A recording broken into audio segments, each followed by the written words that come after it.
നമസ്കാരം. ഇന്ന് നമ്മുടെ അതിഥി ചാലിക്കര രാധാകൃഷ്ണൻ മാഷാണ്. രാഷ്ട്രീയ ചിന്തകൻ, എഴുത്തുകാരൻ, ശാസ്ത്ര മേഖലയിലെ പ്രവർത്തകൻ, അങ്ങനെ നിരവധിയായ പ്രവർത്തനങ്ങൾ സാമൂഹിക, രാഷ്ട്രീയ, സാംസ്കാരിക മേഖലയിൽ പ്രവർത്തിച്ച വ്യക്തിത്വമാണ് ചാലിക്കര രാധാകൃഷ്ണൻ മാഷ്. ചാലിക്കര രാധാകൃഷ്ണൻ മാഷ് നമ്മളോട് ഇന്ന് ലോക്സഭാ തെരഞ്ഞെടുപ്പുമായി ബന്ധപ്പെട്ട് ചില കാര്യങ്ങൾ അദ്ദേഹം മനസ്സിലാക്കിയ വിലയിരുത്തൽ നമ്മളോട് പങ്കുവെക്കുകയാണ്. നമസ്കാരം സർ. നമസ്കാരം. എന്താണ് കേരള രാഷ്ട്രീയം, ഇന്ത്യൻ രാഷ്ട്രീയം? അതായത് തെരഞ്ഞെടുപ്പ് കഴിഞ്ഞു കേരളത്തിലെ, ഇപ്പം മറ്റ് സ്റ്റേറ്റുകളിലെ തെരഞ്ഞെടുപ്പ് 2-ാം തീയതിയോടെ അവസാനിക്കുകയാണ്. എങ്ങനെയാണ് റിസൾട്ടിനെ താങ്കൾ വിലയിരുത്തുന്നത്, നോക്കിക്കാണുന്നത്? ശരിയായ രാഷ്ട്രീയ പ്രവർത്തനം നമ്മുടെ സമൂഹത്തിൽ നടന്നിട്ടുണ്ട് എങ്കിൽ ദേശീയ അടിസ്ഥാനത്തിൽ NDA സഖ്യവും കേരളത്തിലെ UDF പരാജയപ്പെടും എന്നുള്ളതാണ് സ്ഥിതി. ശരിയായ രാഷ്ട്രീയ പ്രവർത്തനം എന്ന് പറഞ്ഞതിന് കൃത്യമായ ധാരണയുണ്ട്. രാജ്യത്തെ ജനങ്ങളുടെ ജീവിതത്തെ ബാധിക്കുന്ന മുഖ്യ ജീവിത പ്രശ്നങ്ങൾ ഉണ്ടായതെങ്ങനെയാണ്, അതേക്കുറിച്ചുള്ള ബോധമാണ് യഥാർത്ഥത്തിൽ രാഷ്ട്രീയ സാക്ഷരത എന്ന് പറയുന്നത്. അതുണ്ടാക്കുന്നതിൽ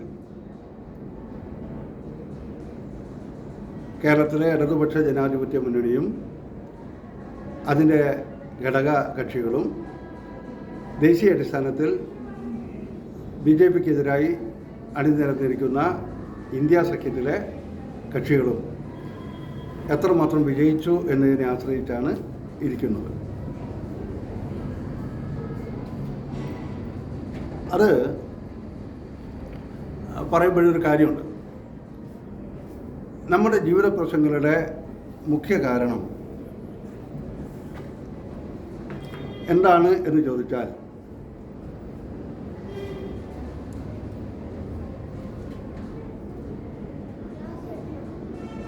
ആയിരത്തി 1990കളിൽ ആരംഭിച്ചിട്ടുള്ള സാമ്പത്തിക നടപടികളാണ്. ആ സാമ്പത്തിക നടപടികളെ ജനങ്ങൾക്കിടയിൽ വേണ്ടത്ര രീതിയിൽ എത്തിച്ചിട്ടുണ്ടോ? അതിലേറ്റവും പ്രധാനപ്പെട്ട ഒരു കാര്യം പറയാനുള്ളത്, 1992 ജനിച്ച ഒരാൾക്ക് ഇന്ന് 32 വയസ്സുണ്ടാവും. 32 വയസ്സുകാരൻ 1990കൾക്ക് മുമ്പുള്ള ഇന്ത്യയിലെ, കേരളത്തിലെ ജീവിതം, ആ ജീവിതത്തിൽ ഭരണകൂടത്തിൻ്റെ ഇടപെടൽ ഏത് തരത്തിലായിരുന്നു എന്ന് അറിയില്ല. അത് വളരെ പ്രധാനപ്പെട്ട ഒരു കാര്യമാണ്. ഇപ്പോൾ റേഷൻ കടയിൽ കേരളത്തിലും ദില്ലിയിലും മാത്രമാണ് സ്റ്റാറ്റ്യൂട്ടറി റേഷനിങ് ഉണ്ടായിരുന്നത്. അതിൻ്റെ സവിശേഷമായ കാര്യങ്ങളുണ്ട്. അതിൻ്റെ ഭാഗമായി യാതൊരുവിധ ഭേദവുമില്ലാതെ എല്ലാ ജനങ്ങൾക്കും, മുതിർന്നവർക്ക് 400 ഗ്രാം അരി, 12 വയസ്സിന് താഴെയുള്ള കൊച്ചു കുട്ടികൾക്ക് 200 ഗ്രാം അരി, അത് ദിവസത്തേക്കാണ്. അപ്പോൾ അതിൻ്റെ ഒരാഴ്ചയ്ക്ക് അതിൻ്റെ 7 മടങ്ങുണ്ടാവും. ഒരു മാസത്തേക്ക് അതിൻ്റെ ആഴ്ചയിലുള്ളതിൻ്റെ 4 മടങ്ങിലേറെ ഉണ്ടാവും. ഇത്രയും കിട്ടിയിരുന്നു റേഷൻ കടകളിൽ നിന്ന്. എന്ന് പറഞ്ഞാൽ ഭക്ഷ്യകാര്യത്തിൽ ഇന്നത്തേക്കാൾ സുരക്ഷിതമായിരുന്നു 1990കൾ വരെയുള്ള കേരളത്തിലെ അവസ്ഥ. അത് തകർക്കപ്പെട്ടതാണ്. അതുപോലെ ചികിത്സാരംഗത്ത് വലിയ പുരോഗതിയൊന്നും ഉണ്ടായിട്ടുണ്ടാവില്ല. അതിനുശേഷമുള്ള കണ്ടുപിടുത്തങ്ങൾ, പുതിയ മരുന്നുകളുടെ രീതി, അതുപോലെ തന്നെ പുതിയ ആധുനികവൽക്കരണം, ഇതൊക്കെ പുതുതായിട്ട് സംഭവിച്ചിട്ടുണ്ട്. ശരി തന്നെയാണ്. പക്ഷേ ഉള്ള ചികിത്സ സൗജന്യമായും, തികച്ചും സൗജന്യമായി സർക്കാർ ആശുപത്രിയിൽ കിട്ടിയിരുന്നു. വിദ്യാഭ്യാസ രംഗത്ത് യാതൊരു മുടക്കും രക്ഷിതാക്കൾക്ക് ഉണ്ടായിരുന്നില്ല. ആ തരത്തിലുള്ള ഒരവസ്ഥ കേരളത്തിൽ നിലനിന്നിരുന്നു. അതൊക്കെ എങ്ങനെയാണ് പതിയെ തകർക്കപ്പെട്ടത്? പതിയെ അതൊക്കെ തകർക്കപ്പെടുക മാത്രമല്ല, സർക്കാരിൻ്റെ ഈ മേഖലകളിലൊക്കെയുള്ള പങ്കാളിത്തത്തിൻ്റെ നിരക്ക് കുറഞ്ഞ് വന്നു. ഈ നിലയിലെത്തി. അതേപോലെ അഭ്യസ്തവിദ്യരായ ആളുകൾക്കിടയിൽ തൊഴിലില്ലായ്മയുടെ നിരക്ക് കുറഞ്ഞത് ഇത്തരം ആളുകൾക്ക് മറ്റ് പല സ്ഥലത്തും പോയിട്ട് ജോലി ചെയ്യാൻ പറ്റുന്ന പ്രാപ്തി ഉണ്ടായിരുന്നു എന്നുള്ളത് കൊണ്ടാണ്. ആ പ്രാപ്തി ഉണ്ടായി എന്നുള്ളത് ശരിയാണ്. പക്ഷേ ആ പ്രാപ്തി ഉണ്ടാകുന്ന സന്ദർഭത്തിൽ തന്നെ അവർക്ക് നമ്മുടെ രാജ്യത്തിനകത്ത് തന്നെ തൊഴിൽ കൊടുക്കാൻ കഴിയുന്നുണ്ടോ? ഇതാണ് ചോദ്യം. രാജ്യത്തെ വികസനം അങ്ങനെയല്ലേ? കാരണം ഇവിടെ അധ്വാനിക്കുന്നതിൻ്റെ ഭാഗമായി സമ്പത്തുണ്ടാവുക, ആ സമ്പത്ത് നമ്മുടെ രാജ്യത്തുണ്ടാവുക, ആ സമ്പത്ത് ഉണ്ടാക്കി കൊടുക്കുന്ന പണിയെടുക്കുന്ന ആളുകൾക്ക് കൊടുക്കുന്ന കൂലി, ശമ്പളം, അതിൻ്റെ വരുമാനം നമ്മുടെ രാജ്യത്ത് ചെലവഴിക്കപ്പെടുക. ഇത് ചാക്രികമായി നടക്കുമ്പോഴാണ് രാജ്യത്ത് മൊത്തം വികസനം ഉണ്ടാവുക. അപ്പം മൊത്തം വികസനത്തിൻ്റെ ഒരു തല ലോകത്ത് മറ്റേതോ സ്ഥലത്തും മറ്റൊരു തല ഇവിടെയുമായിട്ട് കിടക്കുന്ന അവസ്ഥയാണ്. ഇത് ഒരു തരം അസന്തുലിതാവസ്ഥയാണ്. നോക്കൂ നിങ്ങൾ, കേന്ദ്ര ഗവൺമെൻറ്റിൻ്റെ സ്ഥാപനങ്ങളല്ല, കേന്ദ്ര ഗവൺമെൻറ് സർവീസ് തന്നെ. കേന്ദ്ര ഗവൺമെൻറ് സർവീസിനകത്ത് 10 ലക്ഷത്തിലേറെ തസ്തികകളാണ് ഇതിനകം ഇല്ലാതാക്കപ്പെട്ടത്. 90 സംഭവിച്ച കാര്യം.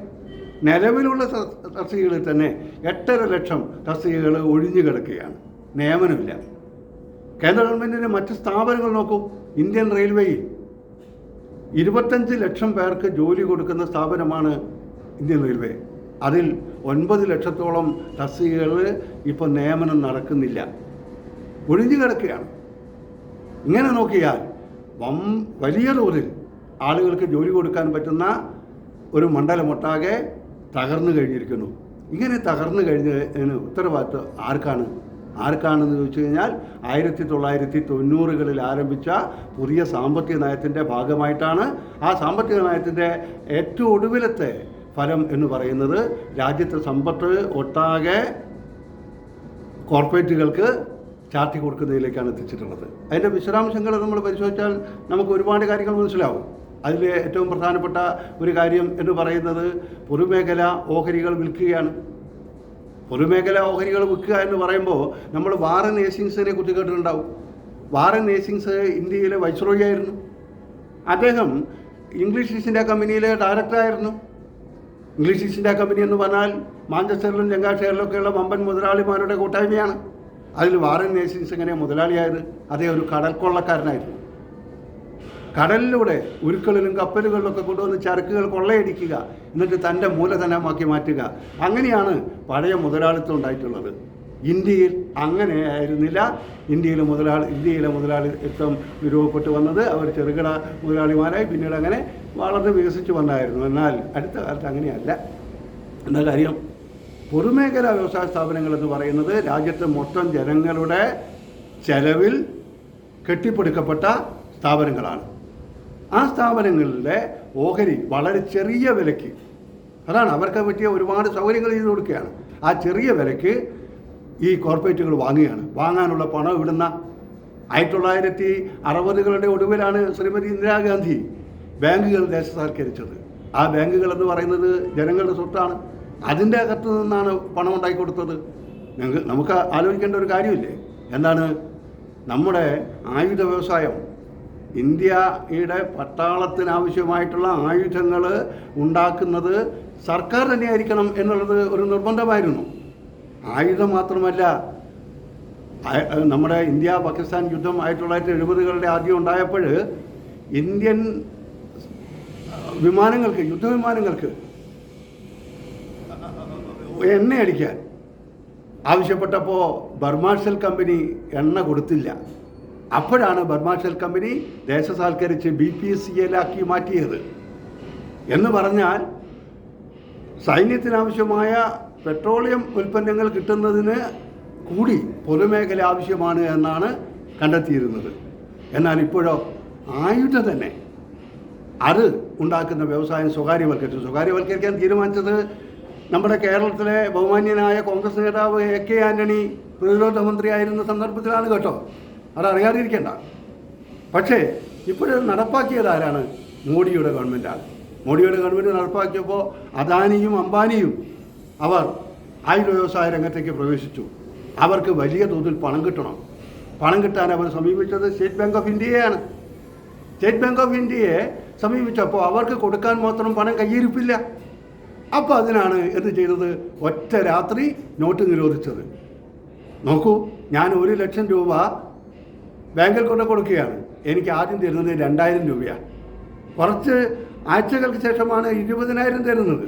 1 ലക്ഷം കിട്ടുമ്പോഴേക്ക് 6 മാസം കഴിഞ്ഞിരിക്കും എന്ന് പറഞ്ഞാൽ അതിൻ്റെ അർത്ഥം എന്താ? ഈ പണം അവർക്ക്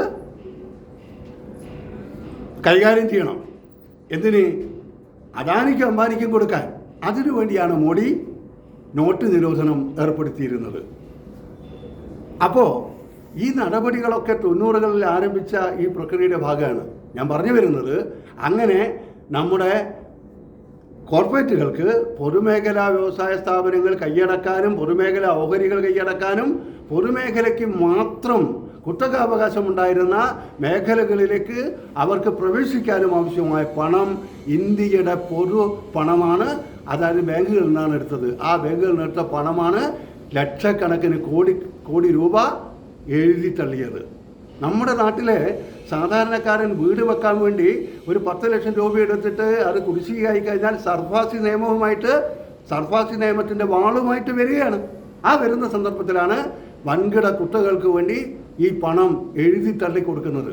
എന്ന് പറഞ്ഞാൽ പൊതുജനങ്ങളുടെ പണമെടുത്ത് പൊതുജനങ്ങളുടെ സ്വത്ത് തന്നെ കൈയടക്കി എന്നിട്ട് അത് ഒഴിവാക്കി കൊടുക്കുകയാണ്. എന്ന് പറഞ്ഞാൽ വാറൻ ഹേസ്റ്റിങ്സിൻ്റെയൊക്കെ പഴയ കാലത്ത് ഉണ്ടായിരുന്ന കടൽക്കൊള്ളയുടെ പുതിയ രൂപമാണ് ഇന്ത്യയിൽ ഇപ്പോൾ ഉണ്ടായിക്കൊണ്ടിരിക്കുന്നത്. അങ്ങനെയാണ് അവർ കുത്തകവൽക്കരിക്കപ്പെടുന്നത്. അങ്ങനെയാണ് ഇന്ത്യയിൽ ലക്ഷക്കണക്കിന് അല്ലെങ്കിൽ സഹസ്ര കോടീശ്വരന്മാർ ഉണ്ടായിക്കൊണ്ടിരിക്കുന്നത്. അങ്ങനെയാണ് ഉണ്ടായിക്കൊണ്ടിരിക്കുന്നത്. ആ സമയത്ത് രാജ്യം പാപ്പരാവുന്നുണ്ട്. അത് അവർക്കുള്ള ചികിത്സാ സൗകര്യങ്ങൾ നിഷേധിക്കുന്നതിലേക്ക് എത്തിച്ചേരുന്നു. വിദ്യാഭ്യാസ അവകാശങ്ങൾ നിഷേധിക്കപ്പെടുന്നതിലേക്ക് എത്തിച്ചേരുന്നു.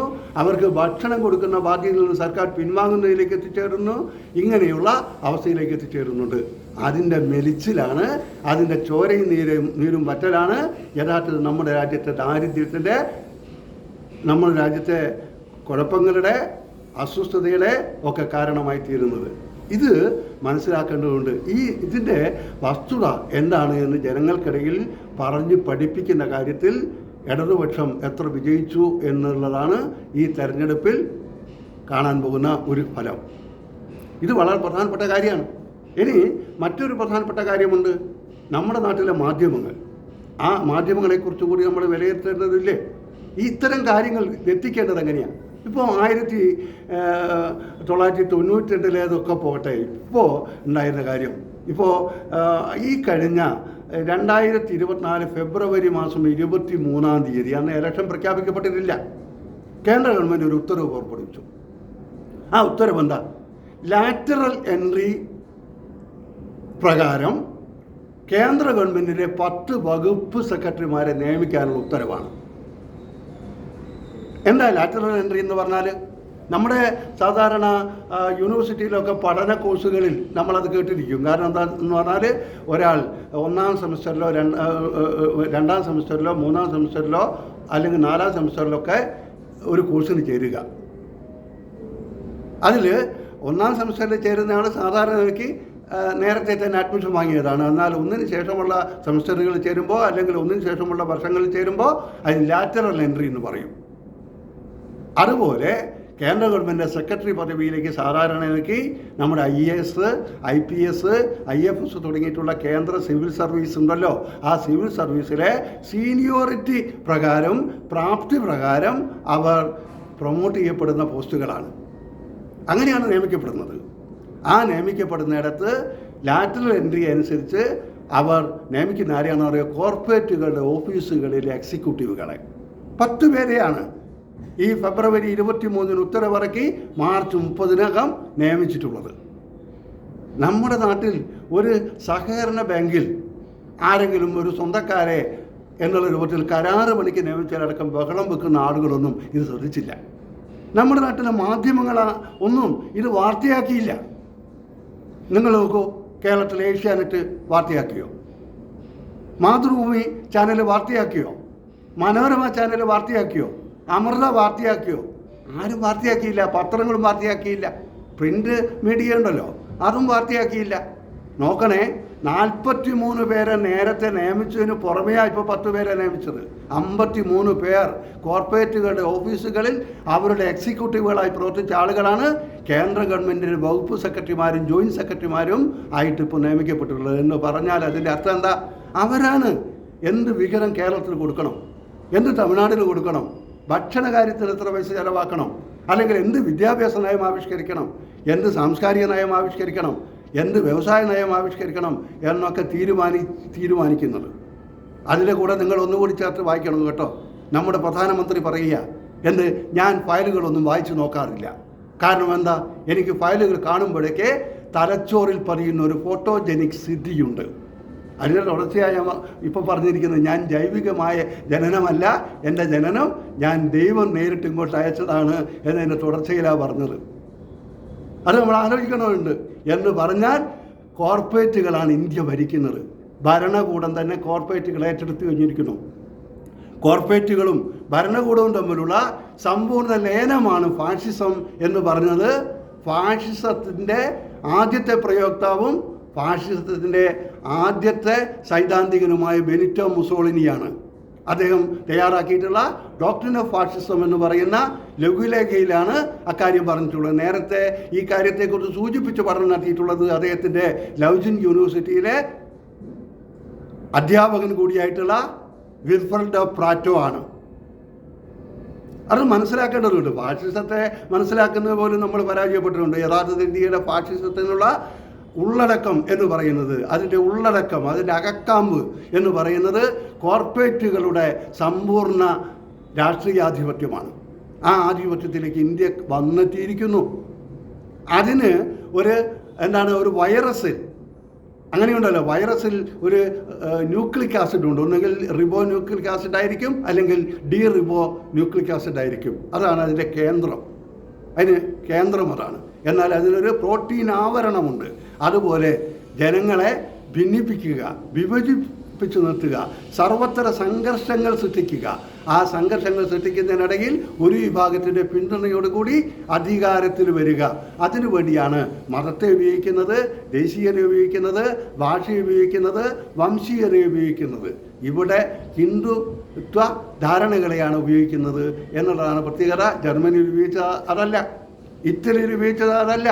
എന്നാൽ നമ്മുടെ ശ്രദ്ധ പലപ്പോഴും മതങ്ങളിലും ജാതിയിലും അല്ലെങ്കിൽ ഭാഷയിലും സംസ്കാരങ്ങളിലും മാത്രമാണ്. യഥാർത്ഥത്തിൽ ഈ അകക്കാമ്പിനെ നാം വേണ്ടത്ര പരിഗണിക്കുന്നില്ല. അങ്ങനെ പരിഗണിച്ചു കഴിഞ്ഞാൽ ഫാഷിസ്റ്റ് നിർമ്മിതിയിൽ BJPക്കുള്ള അത്ര തന്നെ പങ്ക് കോൺഗ്രസിനുമുണ്ട് എന്നുള്ളതാണ് വസ്തുത.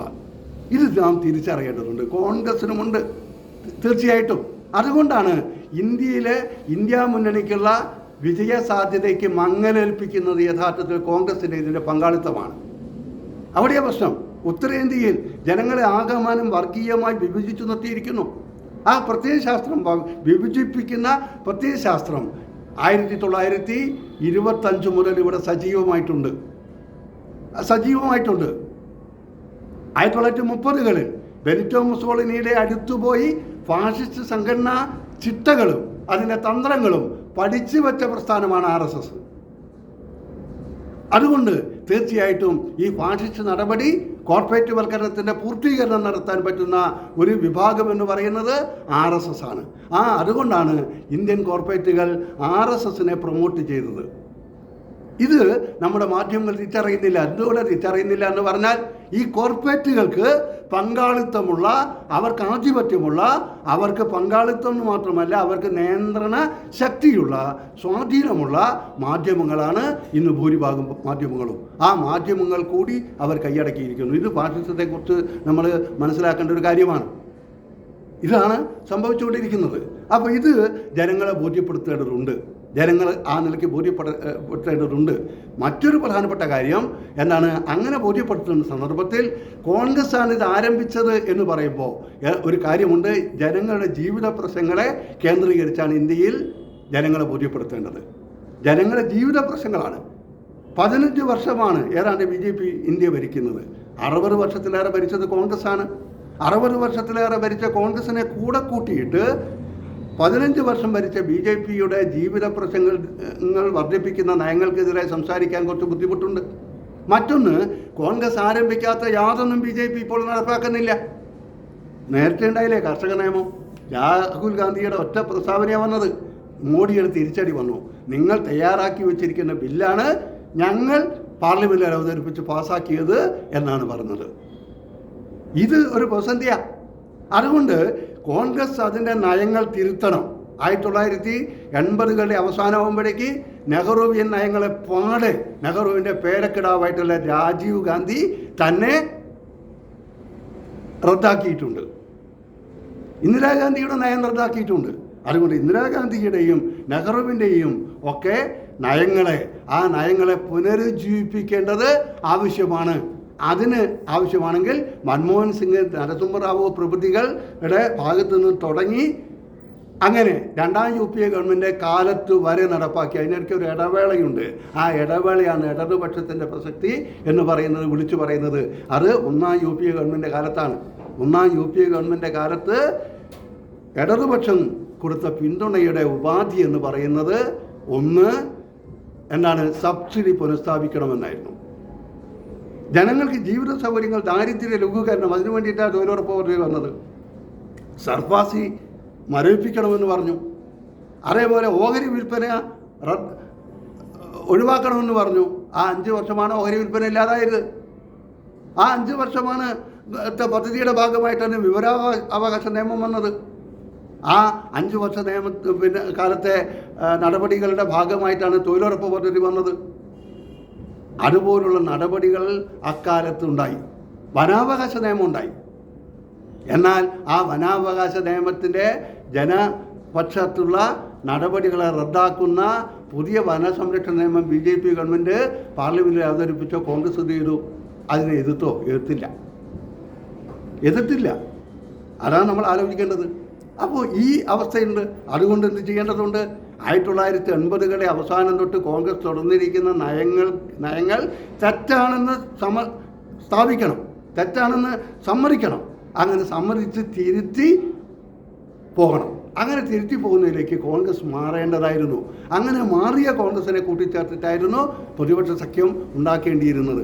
ഇപ്പോഴ് ഞാൻ ഇലക്ഷനെക്കുറിച്ച് വിലയിരുത്തുമ്പോൾ ഒരു കാര്യം കൂടി ഞാൻ സൂചിപ്പിക്കട്ടെ.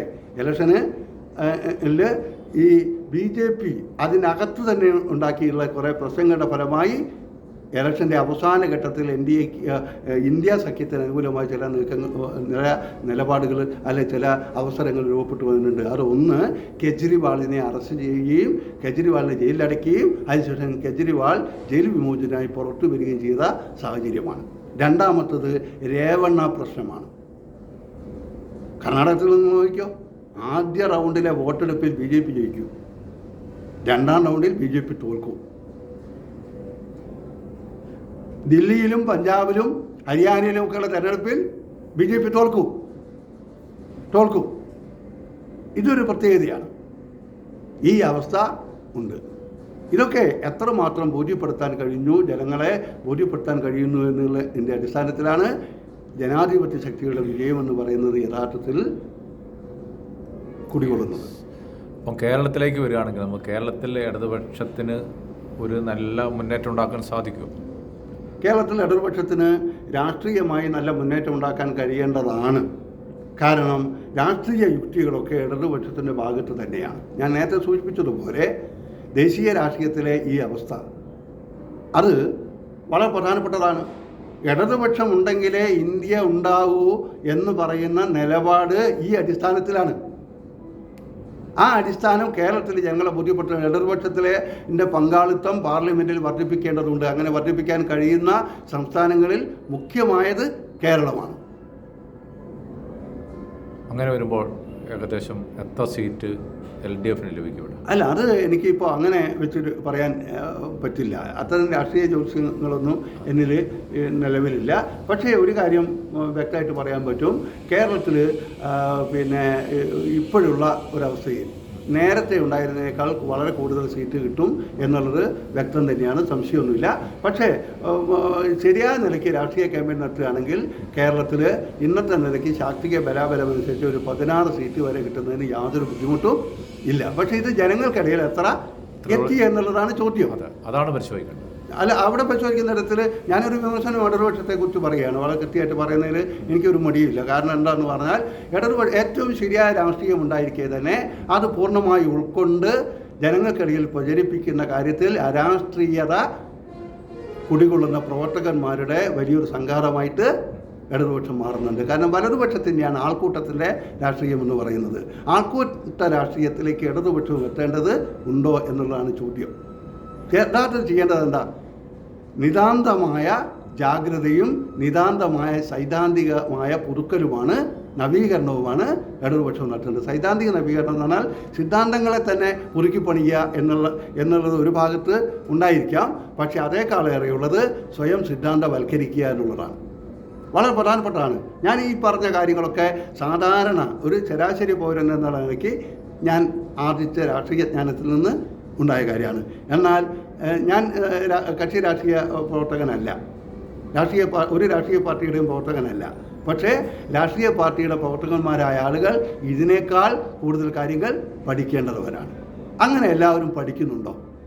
ഇതാണ് ചോദ്യം. അങ്ങനെ പഠിക്കേണ്ടതുണ്ട്. അങ്ങനെ പഠിച്ചിട്ട് സ്വയം പഠിക്കുകയും മറ്റുള്ളവരെ പഠിപ്പിക്കുകയും ചെയ്യുക, വിദ്യാഭ്യാസം ചെയ്യിക്കുകയും ചെയ്യുക എന്ന് പറയുന്ന ബാധ്യത, ചുമതല രാഷ്ട്രീയ പ്രവർത്തകന്മാർക്കുണ്ട്.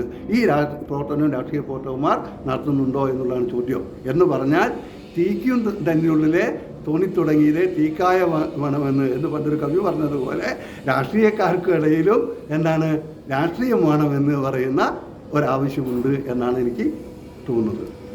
യെസ്, വളരെ വ്യക്തമായിട്ട് ഇന്ത്യൻ രാഷ്ട്രീയവും അതുപോലെ തന്നെ കേരള രാഷ്ട്രീയവും ചാലിക്കര രാധാകൃഷ്ണൻ മാഷ് നമ്മളോട് സംവദിച്ചിരിക്കുകയാണ്. എന്തായാലും ഇന്ത്യയിൽ എന്തെങ്കിലും ഒരു മാറ്റം ഉണ്ടാവും എന്ന ഒരു പ്രതീക്ഷ തന്നെയാണ് നമുക്ക് തോന്നുന്നത്. കേരളത്തിലും ഇടതുപക്ഷം നല്ല രീതിയിലുള്ള ഒരു പ്രവർത്തനങ്ങൾ കാഴ്ചവെച്ചാൽ 16-ലധികം സീറ്റുകൾ LDFന് തന്നെ സ്വന്തമാക്കാൻ സാധിക്കും. അത് വേണ്ട രീതിയിൽ ഇടതുപക്ഷം ജനങ്ങളിലേക്ക് എത്തിച്ചോ എന്നുള്ള ഒരു പരിശോധന കൂടി നടത്തേണ്ടതുണ്ട് എന്നാണ് ചാലിക്കര പറഞ്ഞിരിക്കുന്നത്. എന്തായാലും നമുക്കറിയാം, ജൂൺ 4-ന് നമുക്ക് കൃത്യമായിട്ടുള്ള കാര്യങ്ങൾ നമുക്ക് മനസ്സിലാക്കാൻ സാധിക്കും. എന്തായാലും ഇത്രയും സമയം നമ്മളോട് സംവദിച്ചതിൽ വളരെയധികം സന്തോഷം. നന്ദി, നമസ്കാരം.